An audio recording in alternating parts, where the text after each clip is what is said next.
Selamat datang di Little Light Stories. Cerita pendek, penuh cahaya, pesan di balik wayang kulit. Langit senja menaungi desa Sukamaju dengan warna oranye keemasan. Suara kentongan terdengar dari balai desa, disusul irama lembut gamelan yang mengalun dari panggung bambu. Malam itu akan diadakan pertunjukan wayang kulit sebagai bagian dari festival bulanan desa. Rarar dan teman-temannya duduk di barisan depan. Lala memeluk bonekanya erat. Matanya berbinar melihat siluet tokoh-tokoh wayang yang menari di balik kelir.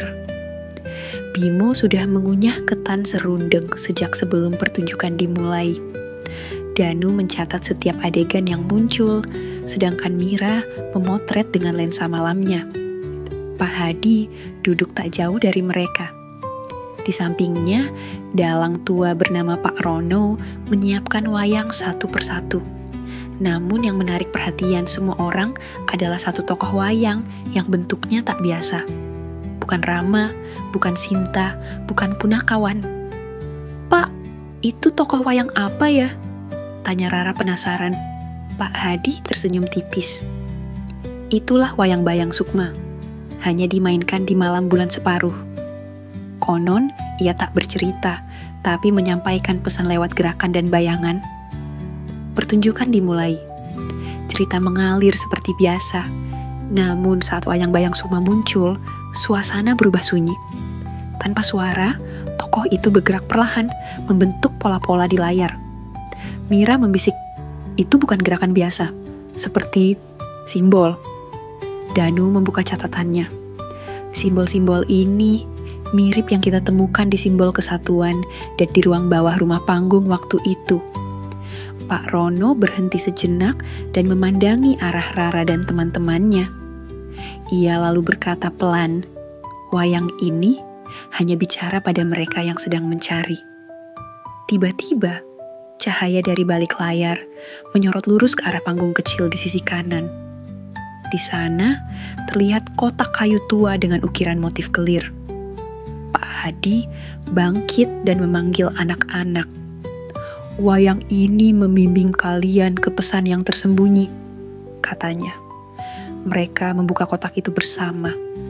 Di dalamnya terdapat wayang kecil dari tulang, lebih tua dari semua wayang lain di panggung.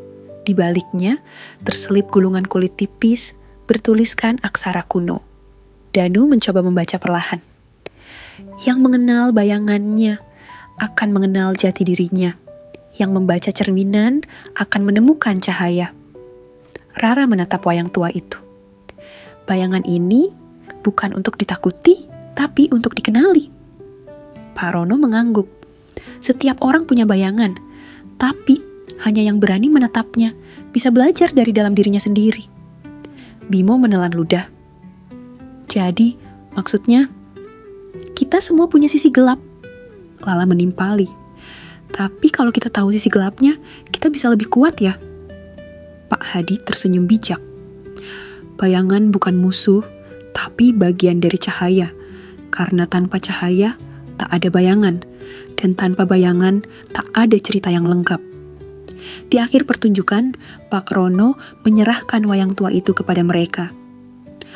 "Bawa ini ke Gunung Silam. Di sanalah kalian akan tahu siapa penjaga terakhir. Tapi jangan terburu-buru. Simpan dulu bayangan ini di tempat tenang. Biarkan ia berbicara saat kalian siap." Malam itu, mereka berjalan pulang membawa wayang kulit tua. Langit berbintang di atas mereka, dan di hati mereka sebuah kesadaran baru tumbuh. Bahwa dalam setiap cerita, dalam setiap diri, selalu ada bayangan yang menunggu untuk dikenali dan dipahami. Kesimpulan moral. Dalam episode ini, anak-anak belajar bahwa mengenali diri sendiri, termasuk kelemahan dan ketakutan, adalah bagian penting dari tumbuh. Wayang Bayang Sukma mengajarkan bahwa dalam setiap cerita bukan hanya pahlawan yang penting, tapi juga bayangannya. Karena dari situlah datang pembelajaran yang sesungguhnya.